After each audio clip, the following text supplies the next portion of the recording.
ભાદરવી પૂનમનો મહામેળો રદ થતાં અંબાજી એસટી ડેપોને 65 થી 70 લાખનું નુકસાન।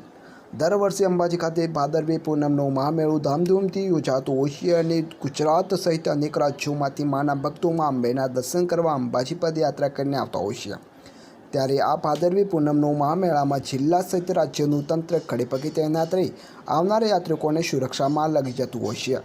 ત્યારે એસટી નિગમ પણ આ મેળામાં અનેરું મહત્વ ભજવે છે। ત્યારે દર વર્ષે ભાદરવી પૂનમના મેળામાં દરમિયાન અંબાજી એસટી ડેપો દ્વારા 6000 થી 7000 જેટલી ટ્રીપોનું સંચાલન કરવામાં આવતું હોય છે। આ મેળામાં 65 થી 70 લાખ રૂપિયાની આવક અંબાજી એસટી ડેપોને થતી હોય છે।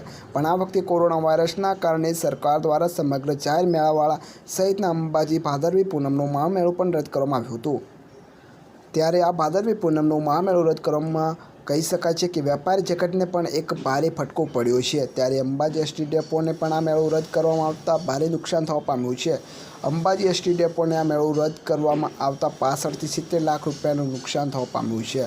આ મેળા દરમિયાન અંબાજી મંદિર બંધ હોઈને પબ્લિક પણ નહીવત સંખ્યામાં આવીને લોકોને નહીવત સંખ્યામાં એસટીની મુસાફરી કરી છે। ત્યારે આ મેળા રદ કરવામાં આવતા અંબાજી એસટી ડેપોને પણ ભારે નુકસાન થયું હોવાનું કેબી પટેલ અંબાજી ડેપો મેનેજરે જણાવ્યું હતું। દર વર્ષે ભાદરવી પૂનમનો મેળો અંબાજી ખાતે યોજાતો હોય છે, જેમાં એસટી નિગમની અંદર એક્સ્ટ્રા સંચાલન કરવામાં આવે છે, જેમાં અંદાજિત 25 થી 30 લાખ જેટલા પદયાત્રીઓ દર્શનાર્થી આવતા હોય છે। તેમાં વધુમાં વધુ બસોની અંદર મુસાફરી કરતા હોય છે।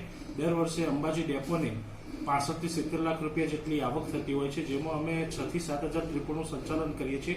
પરંતુ આ વખતે કોરોના મહામારીના લીધે સરકારની ગાઈડલાઈન દ્વારા મેળો સ્થગિત કરવામાં આવેલો, જેના લીધે અંબાજી ડેપોને 70 લાખ જેટલું નુકસાન પણ થવા પામ્યું।